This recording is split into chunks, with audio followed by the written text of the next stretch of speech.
সুপ্রিয় দর্শক, আপনারা দেখছেন এমএসডি ইউটিউব চ্যানেল। চলে আসলাম এইমাত্র পাওয়া আগামীকাল 24 ঘন্টায় খুবই গুরুত্বপূর্ণ ঝড় বৃষ্টি, নিম্নচাপ, মেঘ বৃষ্টি, শিলাবৃষ্টি এবং আবহাওয়ার খবর নিয়ে দর্শক আজকে ভিডিওতে জানিয়ে দেবো বাংলাদেশে আবহাওয়া কেমন থাকার সম্ভাবনা রয়েছে এবং আরও জানিয়ে দেবো পশ্চিমবঙ্গে আবহাওয়া কেমন থাকার সম্ভাবনা রয়েছে।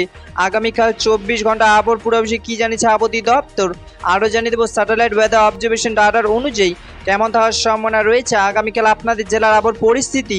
তাই প্রিয় দর্শক, ঝটপটে ভিডিওটিকে লাইক দিয়ে চ্যানেলটিকে সাবস্ক্রাইব করে পাশে থাকা বেল আইকনটি অন করে দিন এবং কমেন্টে জানিয়ে দিন আপনি কোন জেলা থেকে আজকের আমাদের আবহাওয়ার খবরটি দেখছেন এবং এই মুহূর্তে আপনাদের জেলার আবহাওয়ার পরিস্থিতি কেমন। দর্শক এবার জানিয়ে দিচ্ছি এক নজরেই।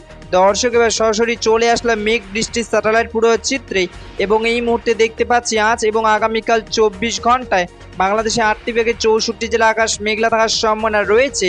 আপাতত 24 ঘন্টা বাংলাদেশের রংপুর, দিনাজপুর, ঠাকুরগাঁও, পঞ্চগড়, নীলফামারী, লালমনিরহাট, কুড়িগ্রাম, গাইবান্ধা, রাজশাহী, নওগাঁ, বগুড়া, পাবনা, সিরাজগঞ্জ, খুলনা, বাগেরহাট, সাতক্ষীরা, যশোর, ঝিনাইদহ, কুটিয়া ও মেহেরপুরে বৃষ্টি পড়ার সম্ভাবনা রয়েছে এবং পশ্চিমবঙ্গে দার্জিলিং, কালিম্পং, কোচবিহার, আলিপুরদুয়ার, জলপাইগুড়ি, মালদা, উত্তর দিনাজপুর, দক্ষিণ দিনাজপুর, মুর্শিদাবাদ ও বীরভূমে বৃষ্টি পড়ার সম্ভাবনা রয়েছে।